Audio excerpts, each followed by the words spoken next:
In today's video, I'm going to show you what solo ads are and how you can use them. Welcome to my video, and my name is Damien.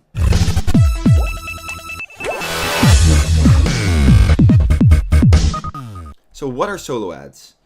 Solo ad is basically another way of advertising something you want to sell or something you want to show an amount of people. So instead of doing Facebook ads, Google AdWords, or any kind of social media, you can also use solo ads as a traffic method. Now, a solo ad basically means that you pay someone else to mail your offer to their mailing list. So say, for example, that you're starting out in a fitness market and you want to market a new supplement that you're selling. Now, what you would do if you would do a solo ad for that is you would reach out to a supplement company or someone with a big email list in the supplement industry, and you would ask them or pay them to send an email promoting your supplement to that list. Now, there's usually two ways to pay for solo ads. The first and most common way is paying per click. So usually what will happen is that you agree on a certain price with a vendor. For example, usually it's between 30 to 95 cents per click. And every person that clicks the link and sees your offer or promotion, you will get charged for. Another way to do it is to get a fixed fee. So for example, you will agree that if they send the email to the 10,000 people that they have in their list, you will pay them, for example, like $300, euros, or something like that. Now, as I said, the average price is between 30 to 95 cents. It depends a bit on which market you're in, the vendor, how responsive the traffic is, but usually that's kind of the price range that you want to be in. So the origin of solo ads. Solo ads started around the beginning of this century, actually, where people were asking other people to send an offer to their list. For example, the supplement example that I just gave.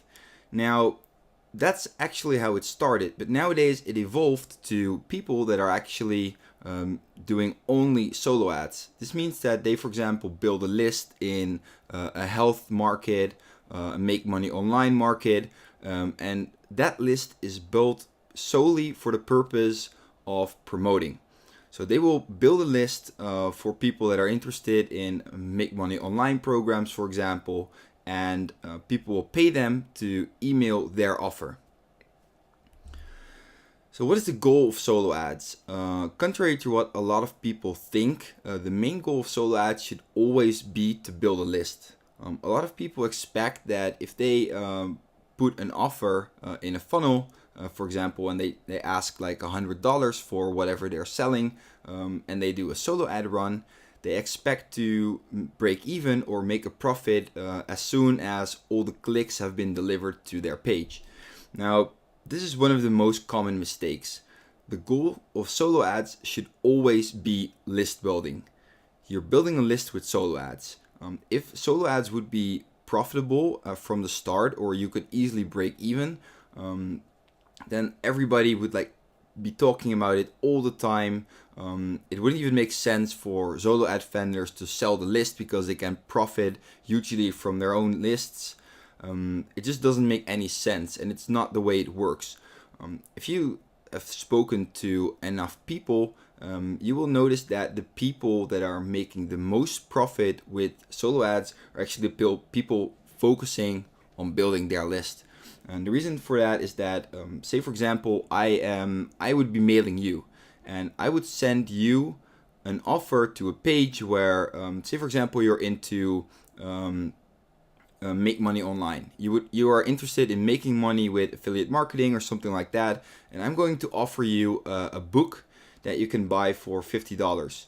Now, often the first time you would see my page, you're not familiar with me, you don't know me, you don't know the book, so it's not very likely that you will buy anything from me, right? Now, the reason you want to build a list is because you can connect with the people, you can build a relationship, you can build trust. Most people don't buy instantly from a stranger, and most people making a lot of money with solo ads realize this, and they build a long-term relationship with the email list that they've built. Now, I'm not saying that you shouldn't try to sell anything. So what you can do is you can put a low ticket offer, meaning I recommend usually something around $10 after the opt-in page, and then you can try to break even on the clicks that you've bought. But you always do an opt-in page first, and then you can try to break even. But never focus too much on making a profit just on the clicks, because usually this doesn't happen and it's not really a long-term vision that you have. Now, often people ask me, is my offer a good fit for your list? Or I'm promoting ClickFunnels, Builderall, Easy One Up, something like that. Can you make sure that the people you're sending my page to have not seen this promotion before, or have not seen this before, or do you think I will make sales? Now, as I said before, people often don't buy from a stranger, especially if they are seeing something for the first time. So a lot of people will have seen an offer before, but the odds of them buying the offer will actually increase over time, if that makes sense. So if you're promoting ClickFunnels, for example, and you have been showing it to people, often the first time that they see ClickFunnels, they will not likely buy it. Now, if they have seen it a second time, a third time, a fourth time, the odds of them getting into action because they keep seeing the same thing will increase. So that's why it doesn't really matter if someone has seen the offer before. Now, you can obviously ask if it's about the niche of the market that it's a good fit, because obviously you don't want to send a supplement to another list, like to make money, or you don't want to send like a trading example to people that are interested in supplements. So you can ask if the list is in the right niche that you are promoting in, but it doesn't really make sense to ask like, is it a good list for ClickFunnels, for example. Now, some important metrics in solo ads. So the first one is the CPC, which basically means the cost per click.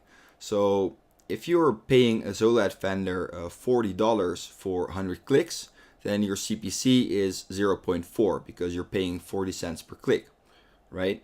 Now, another important metric is the CPA, which is usually the cost per action. And the cost per action is defined as the amount of people that opted in.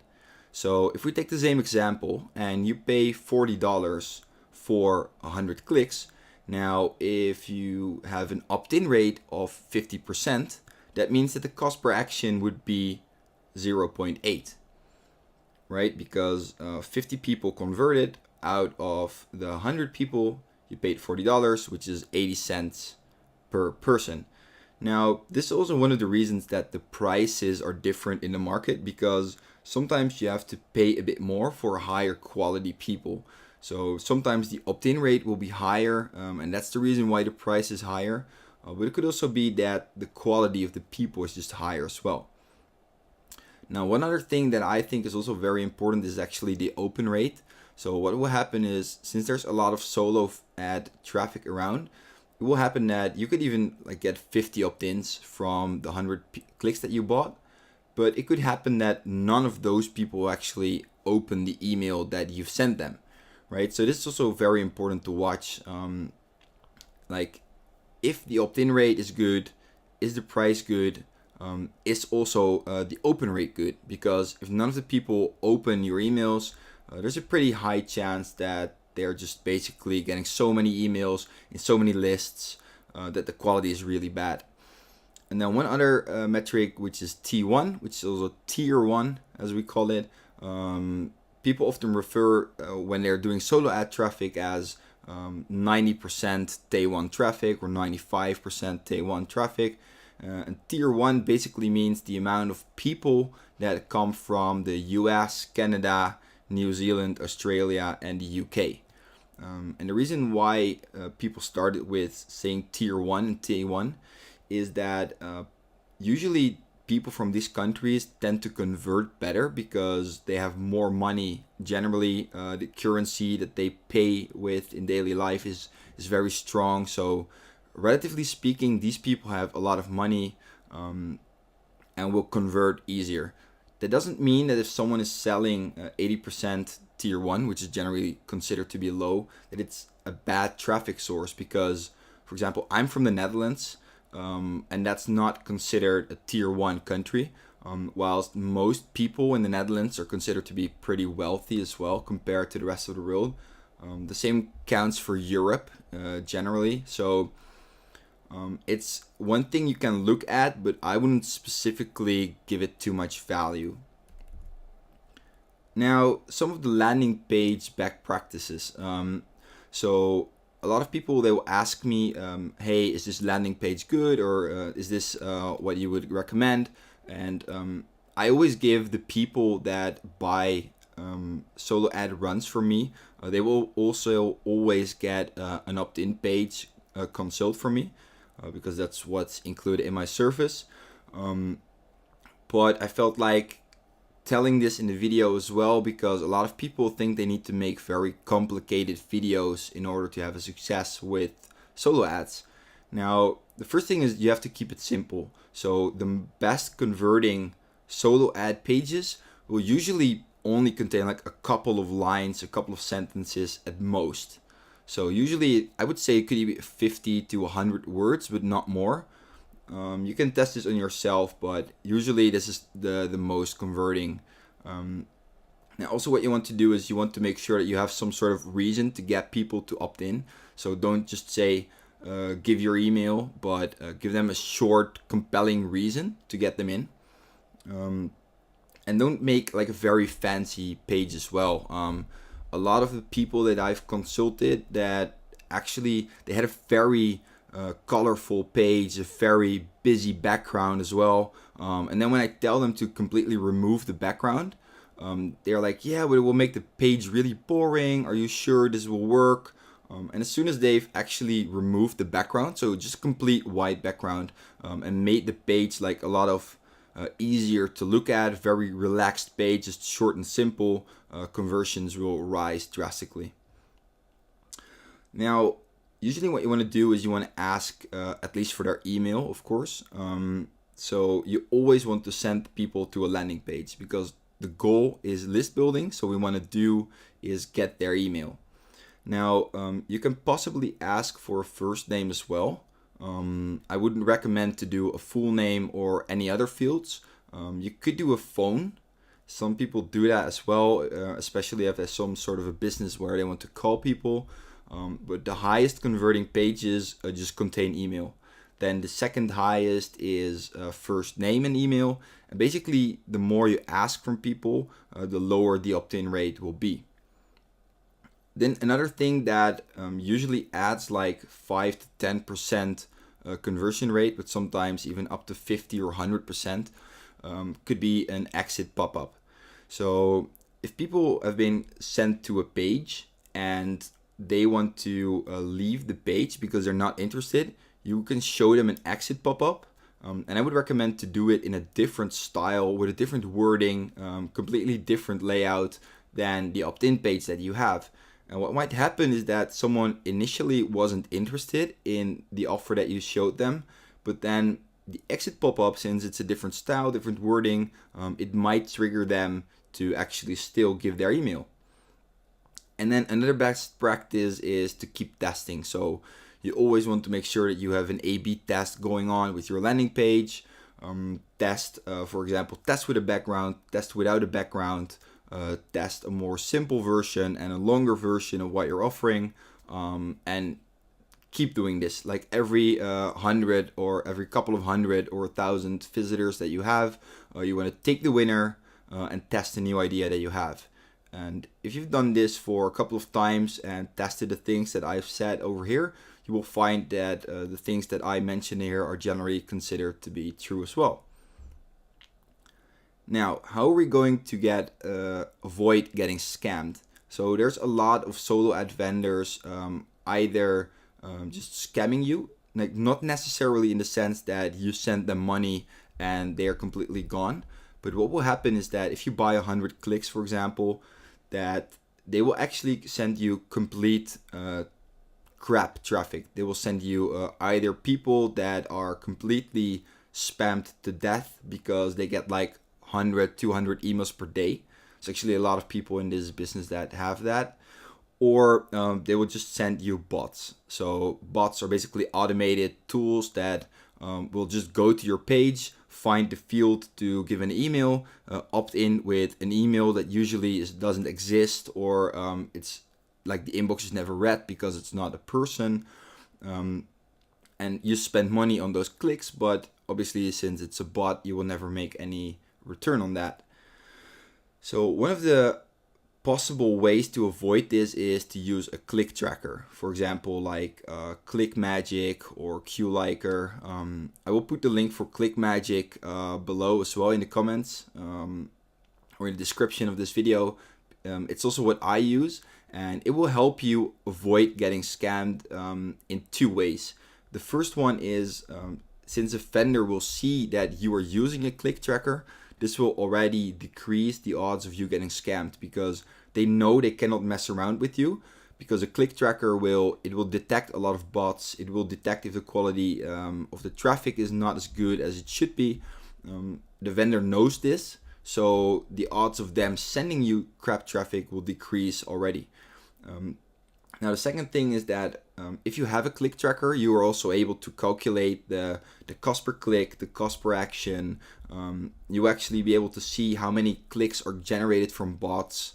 It will always happen that there's a couple of filtered clicks in there because, for example, I'm trying to build my list in the most humanly way possible, but it could also always be that there's a very sophisticated program that someone's sending that doesn't allow you to filter it. So even if the solo ad vendor is doing everything they can to make a good list, it doesn't always guarantee that's 100% human traffic that you're getting. Now, another thing that is a red flag. So if you have a vendor approaching you and they're telling you, okay, I can give you 10 cents per click, this is generally considered to be way too low. So if something is too good as it seems, then it probably is. So watch out with the prices. If anyone is offering below 0.3 cost per click, so below 30 cents, I would recommend you to stay away. Another red flag is guaranteed sales. So if they recommend or they actually guarantee that you get sales if you buy an X amount of clicks, I would stay away as well, because you can never guarantee clicks. I had people that had multiple sales in 100 clicks that they got, and I've got people that had like 200-300 clicks that they bought and they didn't get any sales when the clicks were finished. That's also the reason why we again focus on the list building, because you want to build a relationship with the people. But again, guaranteed sales are always a huge red flag. Now, another thing I recommend is to start small. So if you're trying out a new vendor, a new offer, anything, just buy 100, 200, 300 clicks. But don't go crazy and start with like a couple of thousand clicks in your first sale, because you want to test how the offer is, how the vendor is, and you want to see how that is actually going. Then the last red flag is also that you want to check for the opt-in rate. And if the opt-in rate is like extremely, insanely high, this is also a red flag. So what I recommend most people is that you try a couple of different pages and maybe even a couple of different vendors. And then you want to look at the average numbers. So if the average opt-in rate of your page is 40%, and then one vendor is giving you 70, 80%, this is a potential red flag as well. It doesn't necessarily mean that it's bad per definition, but you want to make sure that you're carefully monitoring the traffic that they're sending you. And then one other thing is getting testimonials and watching testimonials. So one example I have for that is, we'll show you, is the group that I started myself. So whenever someone has bought traffic of me as a solo ad vendor, I will actually ask them to post a testimonial in my group. There's a lot of people that like don't feel comfortable sharing that they are using solo ads. A lot of people are comfortable with it. So you can always ask people to do this, and As you can see, there's actually a lot of people that will actually post their testimonials. Another way is to use Udemy.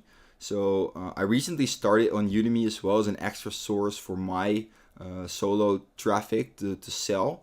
But you can also see all the testimonials that people have here as well. And all the reviews here are verified as well. So it's all people that have actually given real ratings. You will be able to see them as well. And another reason why Udemy is a nice way of getting traffic is because they have a filter as well. So if you're unsure or you want to test like different kind of vendors, you can use Udemy as well, because they will filter a lot of bot traffic for you as well before actually sending the traffic. So if you buy 100 clicks and they filter out like 20 of those, that means that you will get like 120 clicks delivered, because they filter out the bots and the solo ad vendor has to deliver non-bot traffic. So that's another nice thing about Udemy. And that was basically a small overview of the solo ads business. So basically, make sure that you send people to an opt-in page where they get only an email field, maybe a first name field. Watch out for the red flags. Get a link tracker. And if you're looking for any other good resources for solo ads, you can check them out down here in the description as well. Thank you for watching. And if you like my tutorials and my videos, don't forget to subscribe to my channel. Thanks.